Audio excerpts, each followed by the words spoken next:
Hey, How's it going? Fantastic. wonderful. Good. Meeting start. All right, we're gonna start our meeting here. Meeting start. Oh, No, you can stay. No, we're just gonna talk ordinance stuff. that's okay. I gotta go get my son anyway, Okay. so. I was just saying hi, that's all. Hi. Bye. See ya. All right, let's call this ordinance committee meeting to order, please. So the first, call of business is election of a committee chair. Do you have any nominations? Mike Shinket. I nominate Doc. No, I'll do it. I'll do it. Okay, so. You didn't know what you were getting into, Phil, you know? We told you some of it, but not all of it, Jacob, you know? Told you it would be fun. Should we talk like Statler? All right, no, let's get serious here. So what we have here are two ordinances. The first one is the Town of Pittsfield Commercial Solar Energy Facility Moratorium Ordinance. Jacob, could you just give a brief Reader's Digest Yes, sir. fill in, please? So right now, our land use ordinance does not specifically address solar. Granted, we have a number of solar projects in town, but there's nothing in there that specifically addresses solar. And with the way that things are going, it's, I believe, a good idea for the town to come up with an ordinance that does address it. With that being said, there is currently a proposal before the planning board that the individual would like to put a 2.12 acre solar field on the corner lot in the industrial park that's currently occupied by Blue Sky Produce. It's right across the street from A Dewey Pile, that corner lot. Is the person from the Blue Sky putting it in, or is? No, there is a pending sale. Okay. That I believe this project is contingent upon that sale going through.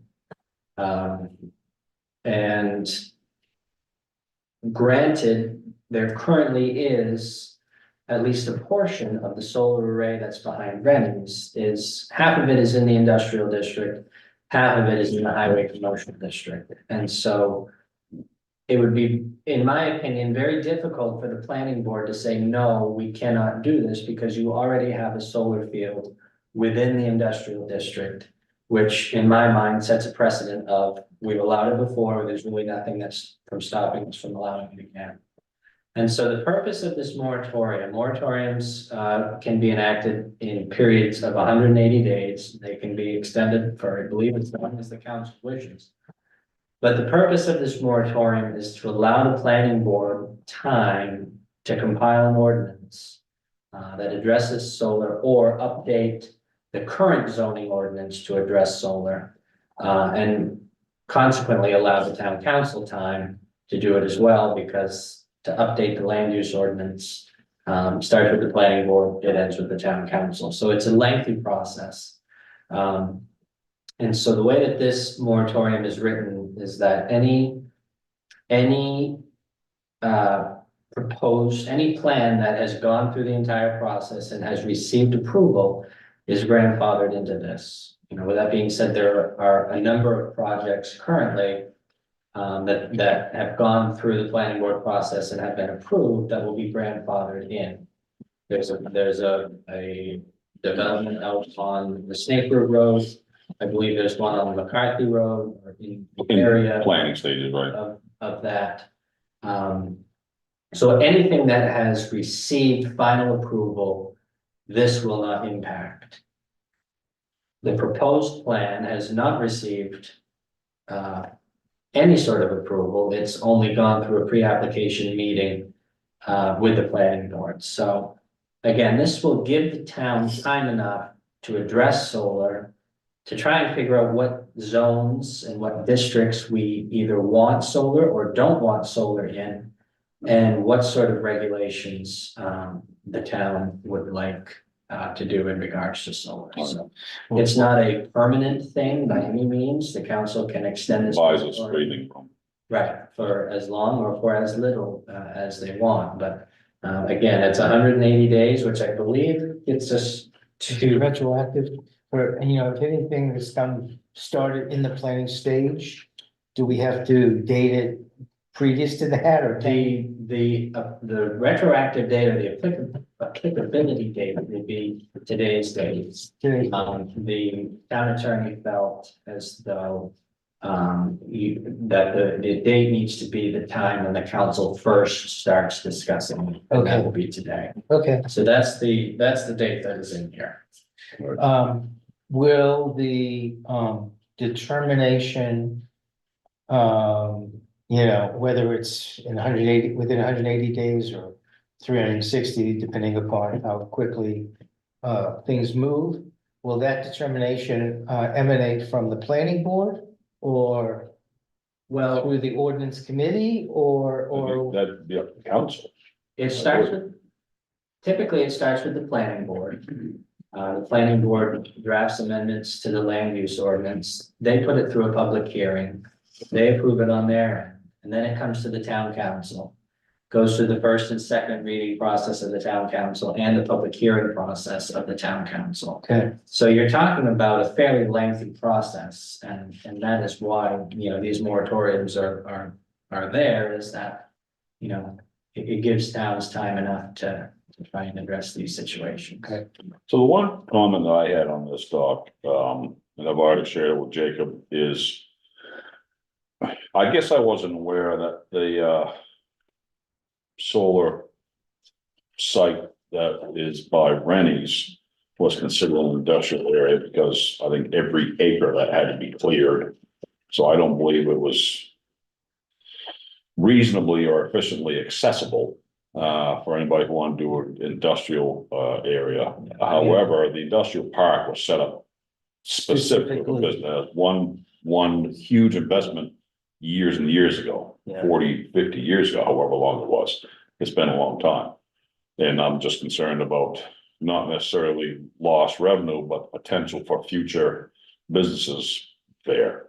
And 2.5 acres for a solar site, that's how much, very small. I was gonna say, how much power does that generate? Yeah. That's, I mean, normally they're minimum 20 for 4.999 megawatt. So you're talking maybe 750 kW. Not a whole lot, probably not even that.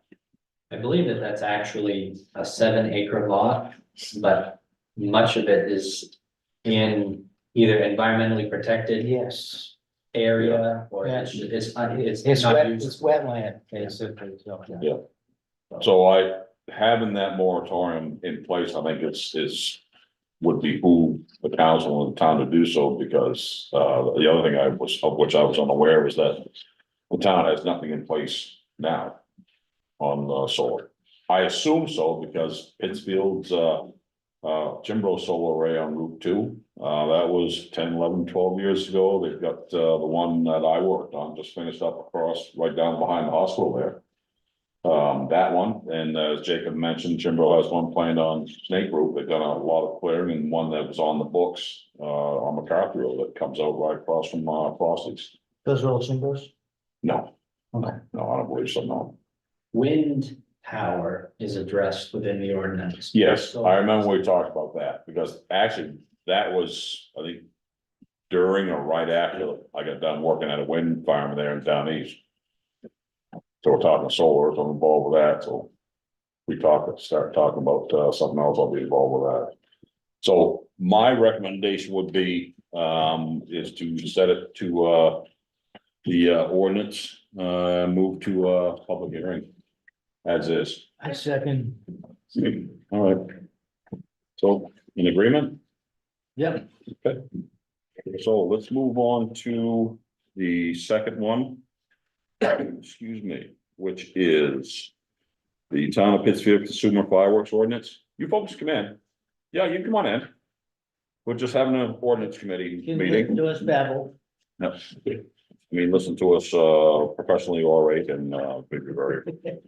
So this one, as Pete had mentioned, had already been gone through. I read through it.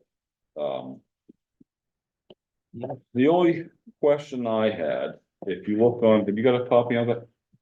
Yeah, I got it. Look on page 2 under Article 4. I mean, we could probably work at this at a later date. I don't think it should prevent us from putting it to a public hearing. So July 4th and either the weekend prior to or after. So my note on that was, should we limit the weekend times? Delete Sunday, or done at noontime Sunday, something like that. Sunday nights is kind of like a Monday, Tuesday, Wednesday nights, people getting ready for work. It's just a thought. Yeah, yeah. And C, fireworks may only be used on fire class 1 or 2 days. I mean, who determines that? Do you know that, Jacob? Is that Yeah, that's. the state fire marshal or? Yeah, they have a program that the fire marshal's office determines each day, and just a matter of going online and. Okay, it's not the local fire chief, it's the state, okay, all right. Okay. And the other one was the next one, 4.2 special permits. Resident property owner may obtain a special permit by going to www.wardreport.com. Residents are limited to 5 permits per calendar year. So my question was, is this for special events outside of stated dates or times? Or for every person wanting to use fireworks? It would be for anyone wanting to obtain, wanting to do this and following the ordinance. So Okay. they would have to. So if this ordinance, if right now, if people want to set off fireworks, they can't do it, they still need to get a permit, is what you say. Or they can do it, so this is why I'm asking, what is this permit for? Outside of Outside what, of those days. outside of the scope that this defines? Okay.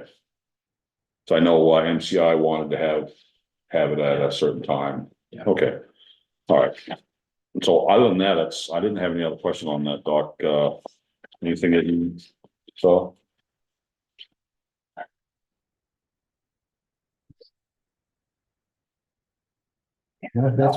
Nope. Sorry, No, seriously. slow on the uptake there. You all good? I'm good. I'm Okay. good. All right, so motion I would make is that the ordinance committee move this to tonight's meeting on ordinance 2406 to set the public hearing. Second. You in favor? Yeah. Okay, as am I. Okay, we're 2 and 2. We're all set with that. So I think that will complete the ordinance committee for this evening. Give me a motion for